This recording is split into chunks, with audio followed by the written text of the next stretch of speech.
Namaste everyone, welcome to the Trupti Physio Edge. So today's topic is Frankel's exercise. ये जो topic है वो first year exercise therapy में बहुत ही important question आता है। ठीक है, ये एग्ज़ाम में 5 मार्क्स के क्वेश्चन में बहुत ही इंपॉर्टेंट है और ये जो है उसका प्रैक्टिकल भी आपको आगे देखने को मिलेगा वीडियो में। ठीक है, लेकिन ये थियोरी में भी और प्रैक्टिकल में भी दोनों में बहुत इंपॉर्टेंट है। ठीक है, और जैसे कि आप सबको पता है कि I am a first rank holder in final year and third rank holder in second year, तो आपको अच्छे से गाइड कर पाऊंगी कि कैसे एग्ज़ाम में लिखना है। ठीक है, कौन से पॉइंट इंपॉर्टेंट होते हैं जो आप मार्क्स बहुत हाई स्कोर कर सकते हैं। ठीक है, तो स्टार्ट करते हैं फर्स्ट ऑफ ऑल इंट्रोडक्शन से। तो फर्स्टली फ्रेंकल्स एक्सरसाइज क्या है? तो Frenkel's exercise are a set of therapeutic exercise designed to improve coordination and control in patient with sensory ataxia। तो ये जो टाइप की एक्सरसाइज है वो जो कोऑर्डिनेशन अफेक्ट हुआ होता है, ठीक है, पेशेंट में, यानी कि कोई एटेक्सिया का पेशेंट है या फिर कोई अदर न्यूरोलॉजिकल कंडीशन, आप आगे थर्ड ईयर फाइनल ईयर में पढ़ेंगे बहुत सारी ऐसी कंडीशन जिसमें पेशेंट को कोऑर्डिनेशन करने में तकलीफ होती है। ठीक है, तो वो इम्प्रूव करने के लिए ये एक्सरसाइज डेवलप्ड हुई है। ठीक है, then next, developed by Heinrich Frankel, a Swiss neurologist in the late 19th century, this exercise focus on compensating for impaired proprioception by enhancing voluntary control of movement। ठीक है, तो हेनरिच फ्रैंकल नाम के जो एक न्यूरोलॉजिस्ट थे उन्होंने ये डेवलप की थी। जो प्रोप्रियोसेप्शन इम्पेयर्ड हुआ है, ठीक है, उनको कंपेंसेट करने के लिए किसके साथ, तो वॉल्यूंटरी कंट्रोल के साथ वो इन्हांस करने के लिए ये डेवलप की गई है। ठीक है, sensory ataxia often result from disease affecting the posterior column of the spinal cord such as ataps dorsalis, multiple sclerosis और peripheral neuropathy। ये सारी कंडीशन आप फाइनल ईयर में पढ़ेंगे कि क्या इसकी पैथोलॉजिकल कंडीशन है, क्या इसकी पैथोफिजियोलॉजी है, क्या इसके कॉज है, सिम्टम्स है। ठीक है, लेकिन आपको ये याद रखना है कि ये जो सारी न्यूरोलॉजिकल कंडीशन है उसमें कोऑर्डिनेशन अफेक्ट होता है। ठीक है, और ये जो है वो सारे डिजीज़ जो है वो posterior column of spinal cord affect होता है। ठीक है, इसमें सभी में, और जिसकी वजह से सेंसरी अटेक्सिया होता है। ठीक है, by using repeated control movements with visual and auditory feedback, Frankel's exercise help the patient to regain a stability, precision, confidence in their movement. These exercises are particularly beneficial for individuals with impaired balance and coordination but with preserved motor strength। तो ये जो Frenkel exercise है वो क्या है, तो repeated है, control movement है। ठीक है, विजुअल और ऑडिटरी फीडबैक, उसमें हमें कमांड भी देना है फिजियोथेरापिस्ट को कि कैसे पेशेंट कोऑर्डिनेट कर सके मूवमेंट को। ठीक है, तो उससे क्या इम्प्रूव होगा, तो प्रिसीजन होगा। ठीक है, एवरी मूवमेंट का स्टेबिलिटी होगा और इससे क्या होगा, तो पेशेंट में कॉन्फिडेंस इंक्रीज होगा और मूवमेंट भी बहुत अच्छे से इम्प्रूव होगा। ठीक है, तो नेक्स्ट है प्रिंसिपल्स ऑफ फ्रेंकल्स एक्सरसाइज।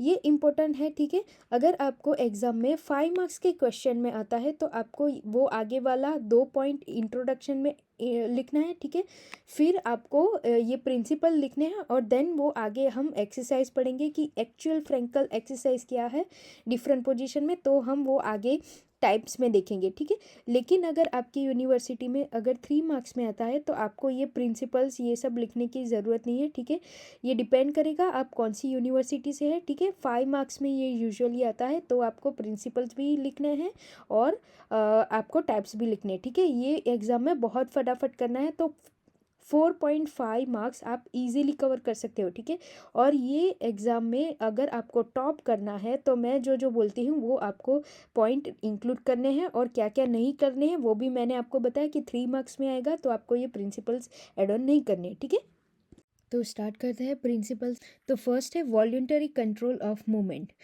तो उसमें क्या है, patient must consciously direct their movement to compensate for loss of proprioception. जो फ्लैसिड टाइप का पैरालिसिस में क्या होता है, पेशेंट का वॉल्यूंटरी मूवमेंट बिल्कुल नहीं है। ठीक है, मसल टोन बिल्कुल ज़ीरो है, तो ये टेक्निक उसमें वर्क नहीं करेगी। ठीक है, तो मेन प्रिंसिपल क्या है कि पेशेंट में वॉल्यूंटरी कंट्रोल होना चाहिए। ठीक है, नेक्स्ट है स्लो एंड रिपीटेटिव मूवमेंट। तो repetition strengthen the neural pathway reinforcing the learn pattern of movement. तो आपको पता होगा, आपने वर्ड सुना होगा मसल मेमोरी, ठीक है। तो रिपीटेटिव मूवमेंट की वजह से क्या होगा, तो मसल मेमोरी री एजुकेट होगी। तो थर्ड है visual and auditory feedback. Patient rely on their vision and their hearing to monitor a movement accuracy. Same, यानी कि विजुअल पेशेंट हमें अच्छे से देख पाना होना चाहिए, ठीक है, और ऑडिटरी फीडबैक भी ले सके और दे सके, ठीक है। नेक्स्ट है gradual progression. Exercise should progress from simple to complex task ensuring the gradual improvement in coordination. आगे हम टाइप में देखेंगे कि प्रोग्रेशन कैसे करना है, ठीक है, लेकिन ग्रेजुएशन आगे पोजीशन में भी देखेंगे, कैसे सुपाइन में से फिर सिटिंग में फिर स्टैंडिंग में कैसे ग्रेजुएशन लाना है, वो आगे आएगा आपको, ठीक है। देन फिफ्थ है focus on precision over a strengthen. Unlike a conventional strength training, Frankel's exercise emphasize a smooth control and purposeful motion. आगे हम देखेंगे कि कैसे ब्यूटीफुली क्रिएट की गई है फ्रैंकल्स एक्सरसाइज, कि इसके लिए तो कोऑर्डिनेशन इम्प्रूव करने के लिए, और उसकी वजह से क्या चाहिए, उसके लिए हमें क्या चाहिए, तो स्मूथ कंट्रोल और पर्पसफुल मूवमेंट चाहिए, ठीक है। नाउ इंडिकेशन कौन से है, तो आपको ये 3 मार्क्स के क्वेश्चन में अलग से आ सकता है, ठीक है। तो इंडिकेशन कौन से है, तो sensory ataxia due to a neurological disorder. आप पढ़ेंगे थर्ड ईयर में मेडिसिन में या फिर फाइनल ईयर में न्यूरो में, ठीक है। For example multiple sclerosis, tabs डोर्सालिस, ये न्यूरोलॉजिकल कंडीशन है, ठीक है। देन है peripheral neuropathy affecting proprioception and balance. इसमें क्या होगा कि प्रोप्रियोसेप्शन और बैलेंस दोनों अफेक्ट हो गए, और फ्रैंकल एक्सरसाइज इसी के लिए बनी है कि कोऑर्डिनेशन इंप्रूव करे, बैलेंस इंप्रूव करे, ठीक है। नेक्स्ट है post surgical, specially after a spinal और न्यूरोलॉजिकल प्रोसीजर। तो ये मोस्टली न्यूरोलॉजिकल कंडीशन में यूज़ होने वाली एक्सरसाइज है, ठीक है। Ageing related motor dysfunction particularly in elderly individual with the balance issues over the 60 और 65 आप एज के पेशेंट्स देखोगे, इनमें न्यूरोलॉजिकल कंडीशंस के अलावा एजिंग रिलेटेड कंडीशन भी हो सकती है, ठीक है, जिसकी वजह से बैलेंस हैम्पर होता है। अभी जो पेल्विक टिल्ट मेजर करने की टेक्निक है, उससे पहले क्या क्या चीज़ें जो हमें ध्यान में रखनी है, ठीक है, ये आपको एग्ज़ाम में पॉइंट आउट नहीं करना है, लेकिन अगर ज़्यादा मार्क्स में आते हैं आपकी यूनिवर्सिटी में, ठीक है, तो आप देखिए, लेकिन अगर 3 मार्क्स में है, 5 मार्क्स में है, तो आपको ये नहीं इंक्लूड करना है, ठीक है।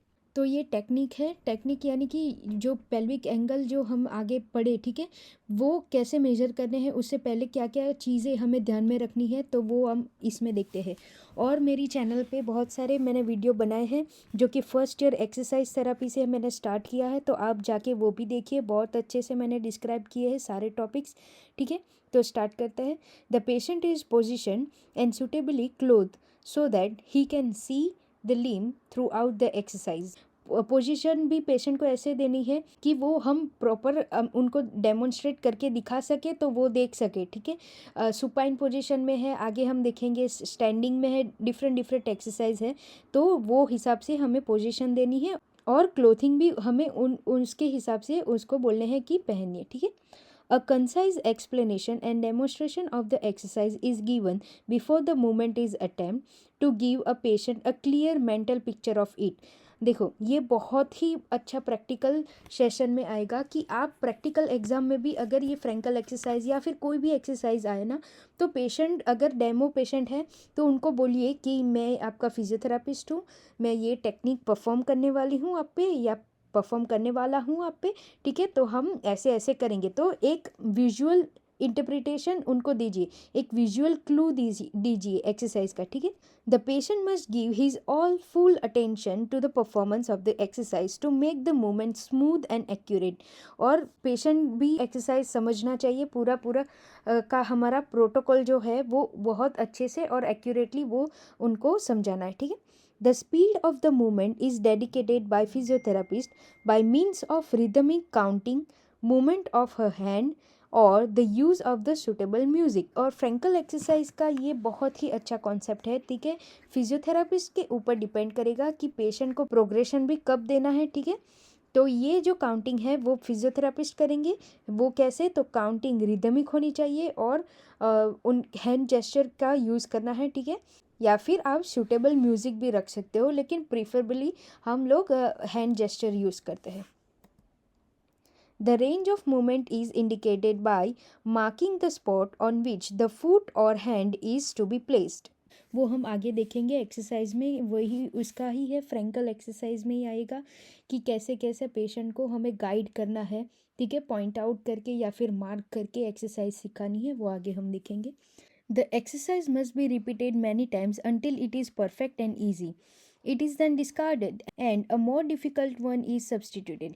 पेशेंट को जब प्रॉपर, जब तक नहीं समझ में आ जाता है कि कौन सी एक्सरसाइज कैसे परफॉर्म करनी है, ठीक है। फ्रैंकल एक्सरसाइज हमने आगे देखा है ही क्या कि रिदम में मूवमेंट करना है, ठीक है। एक रिदम में कंटिन्यूस मूवमेंट होनी चाहिए और इसके लिए पेशेंट को बहुत अच्छे से आना चाहिए, ठीक है। प्रोग्रेशन, ये बहुत ही इंपॉर्टेंट है कि प्रोग्रेशन हम कैसे करेंगे, ठीक है। ये टॉपिक भी आपको इंक्लूड करना है, क्योंकि आगे हम एक्सरसाइज में देखेंगे कि प्रोग्रेशन कैसे करेंगे पेशेंट में। अगर आप अभी नहीं, लेकिन जब पेशेंट ट्रीट करोगे, एक्चुअल रियल लाइफ में पेशेंट ट्रीट करोगे, तब आपको पता चलेगा कि आप अभी से आपका सारे कॉन्सेप्ट क्लियर हो गए, तो आप बहुत प्रो बन सकते हैं लेटर ऑन आपकी लाइफ में, ठीक है, पेशेंट ट्रीट करने में।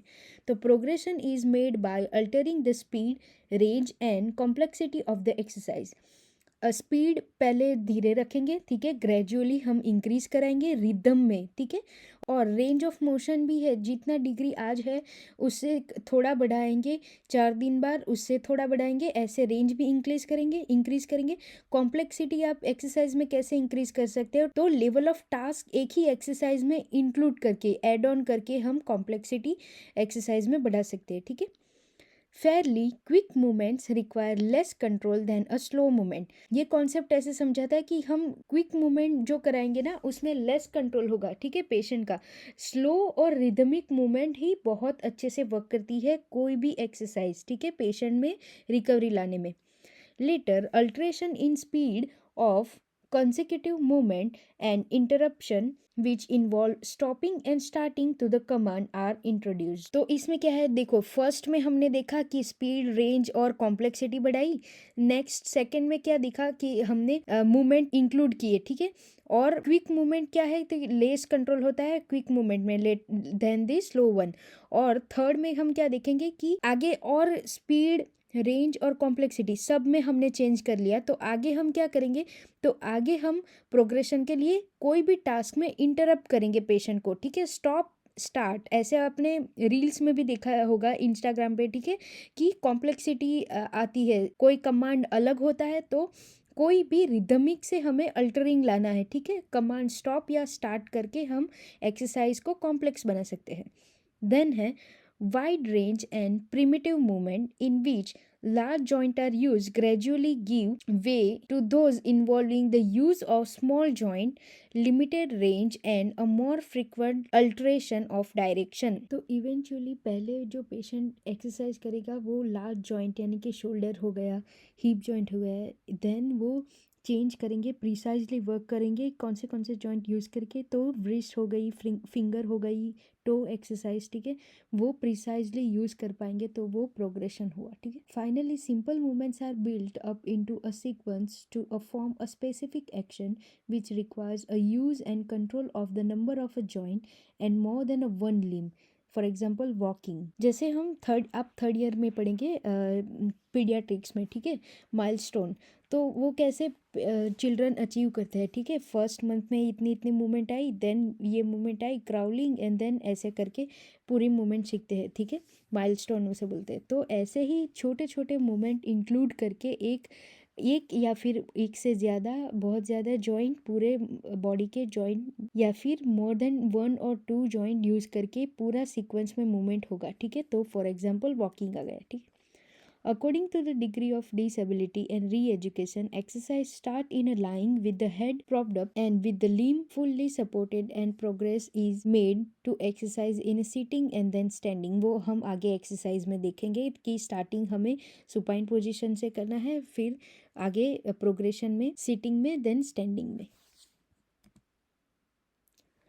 तो यहाँ से मेन स्टार्ट होता है एग्जाम्पल से, ठीक है। आपकी यूनिवर्सिटी में अगर 3 मार्क्स के क्वेश्चन में आता है तो ये आपको यहाँ से आगे इंट्रोडक्शन में आगे मैंने दिखाया वो इंक्लूड करना है और यहाँ से स्टार्ट करना है। लेकिन 5 मार्क्स में आते हैं तो हमने आगे जो पॉइंट्स इंक्लूड किए वो भी ऐड ऑन करना है, ठीक है। तो अभी है एग्जाम्पल्स ऑफ फ्रेंकल्स एक्सरसाइज। तो यहाँ से मेन एक्सरसाइज स्टार्ट होती है, ठीक है।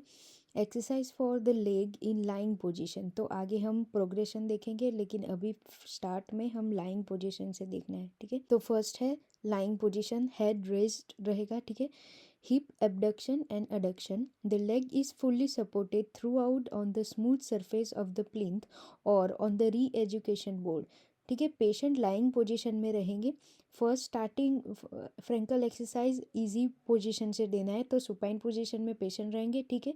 हिप एबडक्शन और एडक्शन ये मूवमेंट कराना है। नेक्स्ट है lying head rest same, one hip and knee flexion and extension, hip abduction adduction, then है hip knee flexion and extension. The heel is supported throughout and slide on the plinth to the position indicated by the physiotherapist. जो patient plinth पे है, ठीक है, उनकी जो hip और नी flexion extension रहेंगे वो थ्रू आउट स्लाइडिंग करते हुए, हील भी स्लाइड करती हुई रहेंगी प्लिंथ के ऊपर, ठीक है, फ्लेक्शन और एक्सटेंशन। और वो फिजियोथेरापिस्ट जो हम रहेंगे वो गाइड करेंगे, काउंटिंग करेंगे, ठीक है, पेशेंट को गाइड करने के लिए। तो नेक्स्ट है लाइंग, लेकिन इसमें प्रोग्रेशन। पहले हमने देखा लाइंग में पहले एबडक्शन एडक्शन करना है, ठीक है। देन है देखा हमने कि हिप फ्लेक्शन और hip knee flexion extension. Then progression में क्या रहेगा कि हमें पेशेंट को एक टास्क एड ऑन करना है, ठीक है। हम पेशेंट को बोलेंगे कहीं पे भी एक मार्क करके देंगे, one leg raising to a place heel on a specific mark, the mark may be made on a plinth और in on a patient's other foot और अ शीन और may be a placed in a palm of the physiotherapist hands, ठीक है। कहीं पे भी हमें patient को दिखाना है कि मार्क करना है कि आप अपना हील यहाँ पे रखिए, ठीक है। तो वो एक टास्क रहेगा, तो ऐसे प्रोग्रेशन करना है, ठीक है। नेक्स्ट है lying position same, heap knee flexion and extension abduction and adduction, पूरा सीक्वेंस में रहेगा। लेकिन इसमें प्रोग्रेशन हम कैसे कॉम्प्लेक्सिटी बढ़ा सकते हैं एक्सरसाइज की। तो द लेग्स में वर्क अल्टरनेटिवली और in opposition to the each other, stopping and starting during the course of movement may be introduced or to increase the control required to perform any of these exercise। तो हमें जो ये जो हमारी पूरा sequence रहेगा, ठीक है, चारों जो एक्सरसाइज है उसका सीक्वेंस में हमें फिजियोथेरापिस्ट जो रहेगा वो उनको पेशेंट को बोलेंगे कहीं पे भी स्टॉप करने को और कहीं से भी स्टार्ट करने को, ठीक है। तो हम पेशेंट को एक मेंटली भी प्रिपेयर करेंगे कि एक अलर्टनेस देंगे, ठीक है। तो वो मेंटली और फिजिकली दोनों जो पार्किंसन या फिर कोई भी जो मेजर न्यूरोलॉजिकल कंडीशंस रहेंगी उनको सिर्फ फिजिकली इम्प्रूवमेंट होने के लिए ज़रूरी नहीं है, ठीक है। उनके साथ साथ उनको न्यूरोप्लास्टिसिटी भी बहुत ही इम्पोर्टेंट है। तो उनको हम कोई भी अल्टरनेट पोजीशन या फिर अल्टरनेट लेग, कभी हमने राइट से स्टार्ट किया तो नेक्स्ट जो एक्सरसाइज रहेगी वो लेफ़्ट से, और कहीं पे भी स्टॉप करके और दूसरी एक्सरसाइज ये राइट या लेफ़्ट अल्टरनेट करके हम स्टॉप या स्टार्ट कमांड देके हम उनकी कॉम्प्लेक्सिटी इंक्रीज़ कर सकते हैं, ठीक है। तो ये हो गई हमारी स्टिक डायग्राम। ये जो हमने फर्स्ट बी देखी वो हील स्लाइड है नी फ्लेक्शन वाली, ठीक है। और ये जो सी वाली है उसमें फिजियोथेरापिस्ट है वो उनको टास्क दे रहे हैं कि ये हाथ पे अपनी हील रखिए, ठीक है, कमांड देने के लिए। तो वो हो गया। अभी है next exercise for legs in sitting position. हमने लेग्स की देखी वो सुपाइन में, ठीक है। अभी प्रोग्रेशन है सिटिंग में। सिटिंग में one leg stretching to slide heel to a position by a mark on a floor. तो पहले हम डायग्राम देखते हैं। तो ये जो फर्स्ट डायग्राम है, ठीक है, ये जो लेफ़्ट और राइट दोनों फुट के लिए हमें ऐसे आर्क बनाना है, ठीक है। 1 2 3 ऐसे देखो, राइट एंड लेफ़्ट दोनों के लिए रखे। तो हम फिजियोथेरापिस्ट उनको पेशेंट को कमांड करेंगे। तो पहले एक्सरसाइज में ये रहेगा कि to slide heel to a position by a mark on a floor. तो हम पेशेंट को रैंडम कमांड देंगे, ऐसे नहीं कि पहले फर्स्ट सेकेंड थर्ड ऐसे।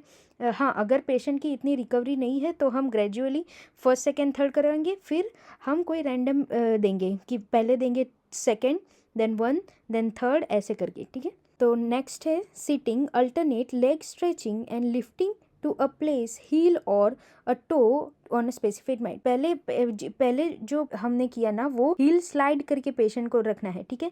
और नेक्स्ट प्रोग्रेशन में रहेगा कि पेशेंट उठा के लिफ्ट करके पैर उनका उठा के टो या फिर हील ये स्पेसिफाइड मार्क पे जो हम कमांड देगी उन पे रखेंगे, ठीक है। देन नेक्स्ट है stride sitting, change to a standing and then sit down again. ये स्ट्राइड सिटिंग पोजीशन है वो फ्लोर पे भी हो सकती है, चेयर पे भी हो सकती है, ठीक है। तो चेयर पे कैसे करेंगे, तो दोनों लेग वाइडली स्प्रेड करके बैठने हैं, जैसे छोटे बच्चे बैठते हैं ना ऐसे पैर खुला करके, वैसे फ्लोर पे भी हो सकता है और चेयर पे भी, लेकिन ये एक्सरसाइज में चेयर पे रहेंगे, ठीक है।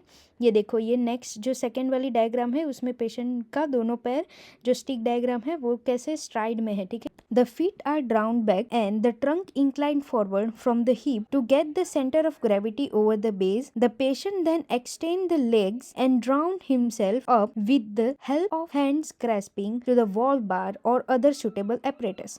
तो इसमें ये जो एक्सरसाइज है वो सिर्फ पैरों की नहीं है, ठीक है। ये एक्सरसाइज ट्रंक बैलेंस के लिए भी यूज हो सकती है, ठीक है। कोई स्पाइनल कॉर्ड इंजरी का पेशेंट आप ट्रीट करेंगे फ्यूचर में, थर्ड ईयर में, फाइनल ईयर में, तो ये ट्रंक मोबिलिटी या फिर ट्रंक स्टेबिलिटी एक्सरसाइज के लिए बहुत ही इंपॉर्टेंट रहेगा। इसमें जो पेशेंट रहेंगे ऐसे चेयर में स्ट्राइट सिटिंग करते हुए और ट्रंक उनका ऐसे इंक्लाइन रहेगा फॉरवर्ड की ओर और बैंड करेंगे और ऊपर की ओर अपने हाथ से ग्रिप बनाकर उनको एक्सटेंड करने की ट्राई करेंगे, ठीक है। देन है exercise for legs in standing. तो उसमें है stride standing, transference of a weight from a foot to foot. तो ये एक्सरसाइज का बेस्ट एग्जांपल है लंजेस, ठीक है। उसमें क्या रहेगा कि पेशेंट को right to left weight transfer करना है, ठीक है। तो नेक्स्ट है स्ट्राइड स्टैंडिंग। उसमें क्या रहेगा, तो walking sideways, placing feet marks on a floor, वहीं से वो आगे वॉकिंग करे, ठीक है। सम सपोर्ट में be necessary but the patient must be able to see his feet. अगर उनको कोई सपोर्ट की जरूरत है, ठीक है, पेशेंट इंडिपेंडेंटली नहीं वॉक कर सकते तो उनको क्रच कैन दे सकते हैं, ठीक है। और लेकिन कंडीशन ये रहेगी कि पेशेंट उनके फीट को देख पाए, क्योंकि नीचे जो मार्क किया हुआ है वो पेशेंट को दिखना चाहिए, ठीक है, जैसे कि ये डायग्राम में दिखा हुआ है। नेक्स्ट है standing, walking, placing feet on a marks. The length of the stride can be varied by physiotherapist according to the patient capacity. देखियो, इसमें पहले ये समझने की जरूरत है कि स्ट्राइड लेंथ, स्टेप लेंथ है क्या। तो स्टेप लेंथ ये रहेगा कि वन सिंगल स्टेप पेशेंट लेंगे, वो जो डिस्टेंस रहेगा वो हो गया स्टेप लेंथ, ठीक है। और स्ट्राइड लेंथ ये रहेगा कि 2 कंसेक्यूटिव स्टेप्स पेशेंट जो कवर करेंगे, ठीक है, वो जो मेजरमेंट रहेगा वो रहेगा स्ट्राइड लेंथ। और पेशेंट पे डिपेंड करेगा कि हम कैसे, हाँ, अगर पेशेंट आज फर्स्ट डे है उनका एक्सरसाइज का तो हम वो जो डिस्टेंस है वो उतना दूर नहीं रखेंगे, ठीक है। लेकिन हाँ, पेशेंट ग्रेजुअली इंप्रूव कर रहा है तो हमें वो लेंथ बढ़ानी है, ठीक है। वो लेंथ का रिकॉर्ड हमारे पास होने चाहिए, मेजरमेंट होना चाहिए, ठीक है। तो हम पेशेंट को भी गाइड कर पाएंगे अच्छे से और हमको भी पता चल पाएगा कि पेशेंट की इम्प्रूवमेंट कितनी हुई है। नेक्स्ट है standing turn around. Patient find this difficult and are help by a mark on a floor. Standing में ही रहेंगे लेकिन हमें उनको राइट या फिर लेफ्ट साइड से टर्न अराउंड करने को बोलना है, ठीक है। नेक्स्ट है standing, walking and changing the direction to avoid obstacles. तो अभी आपने कोई वीडियो में या फिर रील्स में यूट्यूब पे देखा होगा कि एक्सरसाइज करते समय एक जो ट्रैक रखा होता है ना, उसके बीच में पेशेंट को ऑब्स्टिकल्स हम क्रिएट करते हैं, यानी कोन्स या ये सब रखते हैं बीच में, ताकि वो पेशेंट ऑब्स्टिकल समझ के उनको ऊपर से पैर को लिफ्ट करके यानी कि हिप फ्लेक्शन करके आगे बढ़ सके, या फिर डायरेक्शन चेंज कर सकते साइड से।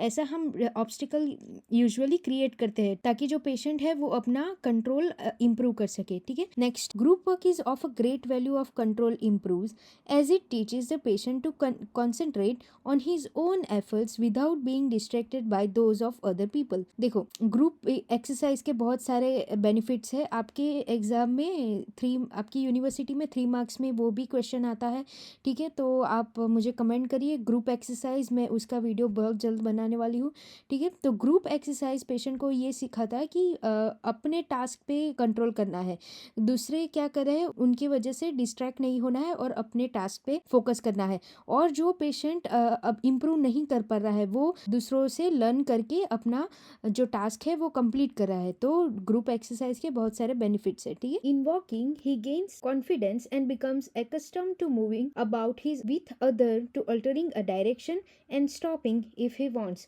ठीक है। तो ये एक्सरसाइज से पेशेंट में एक कॉन्फिडेंस आ जाता है, ठीक है। तो ऑब्स्टिकल देख के पेशेंट कहाँ पे स्टॉप करना है, उनका जो न्यूरोप्लास्टिसिटी है वो भी बढ़ जाता है, ठीक है। तो कहाँ पे ऑब्स्टिकल की वजह से स्टॉप करना है, कहाँ पे डायरेक्शन चेंज करना है, ये सब कॉन्फिडेंस पेशेंट में अच्छी तरह से डेवलप हो जाता है, ठीक है। The ability to climb stairs and to step on and off a kerbs helps him to independence. Kerbs यानी कि एक तरह का ऑब्स्टिकल्स, कौन जैसे कि मैंने बोला ना, वो एक तरह के ऑब्स्टिकल्स हम लोग क्रिएट करते हैं, ठीक है। तो पेशेंट अपनी डायरेक्शन चेंज कर सकता है या फिर अपना हिप लिफ्ट करके जा सकता है, जैसे कि मैंने आगे आपको बताया, ठीक है। देन है एक्सरसाइज फॉर आर्म्स। आर्म्स की एक्सरसाइज बहुत अच्छे से पेशेंट में इम्प्रूव कराती है। जो न्यूरोलॉजिकल कंडीशंस है बहुत सारी, जिसमें पार्किंसंस आ गए, एटेक्सिया आ गया, ठीक है। बहुत सारे न्यूरोलॉजिकल कंडीशन में जिनमें ट्रेमर्स आते हैं पेशेंट में, इनवॉल्यूंटरी मूवमेंट आपको देखने को मिलेगी, आप फाइनल ईयर में, थर्ड ईयर में मेडिसिन में पढ़ेंगे, ठीक है।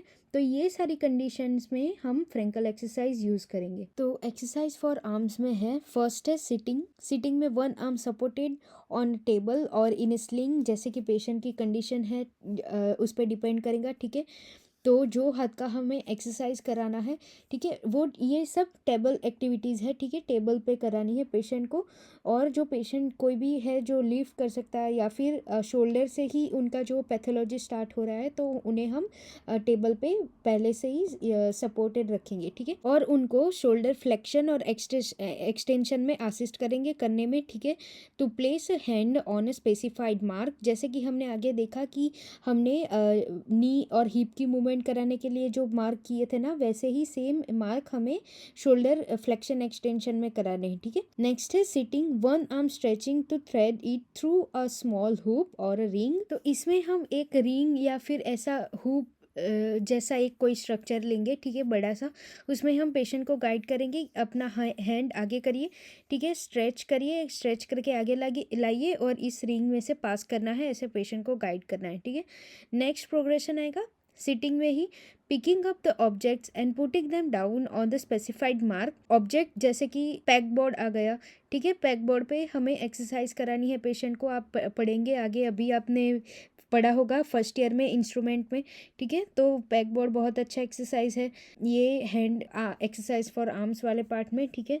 तो उसकी वजह से पेशेंट में इम्प्रूव आ सकता है। नेक्स्ट है diversional activity such as plaiting, building with toy bricks. Plaiting यानी कि जैसे लड़कियों की जो चोटी बनाती है ना, जो हम बनाते हैं, ठीक है, वो जो हो गया हैंड की जो मूवमेंट आती है वो उसको बोलते हैं प्लेटिंग, ठीक है। नेक्स्ट है बिल्डिंग विद टॉय ब्रिक्स, जो छोटे बच्चों के खेलने के जिसमें से घर बनते हैं, ठीक है, वो ब्रिक से भी एक्सरसाइज करा सकते हैं, जिसमें फिंगर की फाइन मूवमेंट इंप्रूव होगी। ड्राइंग हो गया, drawing on a black board, white board, ठीक है। तो ये सारी एक्टिविटीज़ पेशेंट को आर्म्स में, हैंड्स में ग्रिप लाने में इम्प्रूव करेगी, ठीक है। और अदर मूवमेंट में आ गई नाइफ्स और फोक्स, लेकिन ये बहुत प्रोग्रेशन में आएगी। Doing up buttons and doing them hair, like जैसे कि मैंने आगे बोला, ठीक है, ये सारी फाइन मूवमेंट आ गई। तो ये सब पेशेंट को घर पे भी हम गाइड कर सकते हैं कि कौन सी हेल्प करेंगे, ठीक है। बहुत अच्छा एग्जांपल है फीमेल्स के लिए, जो डो बनाते हैं, रोटी का आटा बनाते हैं, उसमें भी बहुत सारे स्ट्रेंथ और ग्रिप दोनों इम्प्रूव होती है। तो ये सारी छोटी छोटी एक्सरसाइज पेशेंट को बहुत हेल्पफुल होती है, ठीक है। ये सारी आप एक्सरसाइज आप होम प्रोटोकॉल में भी यूज कर सकते हैं। नेक्स्ट है exercise to promote movement and rhythm. All exercise are repeated continuously to a rhythmic count or a suitable music. Usually आपने अभी ओपीडी देखना स्टार्ट की होगी आपकी यूनिवर्सिटी में, तो जो भी हम पेशेंट देखते हैं ना, तो आपने देखा होगा कि आपकी मैम काउंट्स करते हैं 1 2 3 4, सेकेंड पे गए तो 2 2 3 4, थर्ड पे गए तो 3 2 3 4, ऐसे करके, ठीक है। तो एक रिदमिक काउंट होने चाहिए, जो इसमें पेशेंट कोऑर्डिनेशन इंप्रूव कर सकते हैं, एक रिदम पे एक्सरसाइज कर सकते हैं, ठीक है। तो फर्स्ट है sitting, one hip flexion and adduction to cross on a thigh, जैसे कि लड़कियां बैठती है ना एक पैर पे एक चढ़ा के, तो ऐसे। The movement is then reverse and then repeat. ये एक प्रोग्रेशन आ गई, ठीक है। अभी पेशेंट आगे वाली बहुत सारी एक्सरसाइज करके ये पेशेंट अभी प्रोग्रेशन में है। नेक्स्ट है हाफ फ्लाइंग में पेशेंट हो गए, one leg abduction to bring knee to side of the plinth, followed by one knee bending to put foot on a floor. The movement is then reverse and repeat. तो half flying flying में patient हो गए, अगर abduction करना है, ठीक है, half flying में एबडक्शन करके नी जो लेग है वो प्लिंथ के बाहर आ जाएगा, तो वहाँ से नी फ्लेक्शन करना है। अगर प्लिंथ ऊपर से है, हाइट से है, तो पेशेंट का जो फुट है वो फ्लोर पे नहीं टच होगा, लेकिन फिर भी नी बेंड कराना है, फिर एक्सटेंड करके वापस से एडक्शन में लाना है। ये जो मूवमेंट है रिपीटेट करनी है और रिवर्स करनी है, और दोनों में करनी है अल्टरनेटली, ठीक है। और ये जो कोऑर्डिनेशन के लिए जो डी एक्सरसाइज है ना, ये बहुत ही इम्प्रूवमेंट लाती है पेशेंट को आर्म स्विंगिंग में, ठीक है। न्यूरो पेशेंट में, एटेक्सिया में सारी मूवमेंट लाती है, रिदमिक मूवमेंट इम्प्रूव करती है ये सारी एक्सरसाइज, ठीक है। नेक्स्ट है sitting, lean forward and take a weight on a feet as if to the stand and then sit down again later. This can be done progressing along the seat as it moving up to the move to make room for someone else to sit, like जैसे कि हमने देखो ये जो सी वाली exercise है ना, जिसमें पेशेंट उठते हैं, ठीक है, थोड़ा सा वेट बेयरिंग करते हैं और उठने की ट्राई करते हैं, उठना नहीं है, वेट बेयरिंग करके वापस बैठ गए हैं, ठीक है। तो ये हो गई एक्सरसाइज। नेक्स्ट है standing, arm swing forwards and backwards with the partner holding to stick. तो ये डी एक्सरसाइज जो हमने आगे देखी, ये हॉल में करानी है पेशेंट को। नेक्स्ट है स्टैंडिंग और वॉकिंग, बाउंस एंड कैच और throw and a catch a ball. Throw कराना है पेशेंट को, कैच कराना है, फिजियो बॉल यूज कर सकते हैं स्टार्टिंग में जो, ठीक है, और मेडिसिन बॉल्स भी यूज कर सकते हैं, लेकिन आपको रिकॉर्ड करना है कि आज कौन सा, नेक्स्ट वीक कौन सा वेट यूज कर रहे हो, तो प्रोग्रेशन आप ट्रैक कर सकते हो पेशेंट में, ठीक है। Marching to a music, ballroom dancing और स्विमिंग, ये थोड़ा स्विमिंग थोड़ा कॉस्टली हो जाएगा, ये हम हर पेशेंट को नहीं प्रोवाइड कर पाएंगे क्लिनिक में या फिर हॉस्पिटल में, ठीक है। Then it if possible should be encourage, हाँ, लेकिन जैसे कि मैंने बोला स्विमिंग हम ऐसे सारे पेशेंट को नहीं कर सकते हैं, ठीक है। तो बहुत सारे वीडियो मैंने बना है, आप जाके चेकआउट करिए, मैंने अभी ही स्टार्ट किया है, तो आप सब्सक्राइब कर दीजिए चैनल को।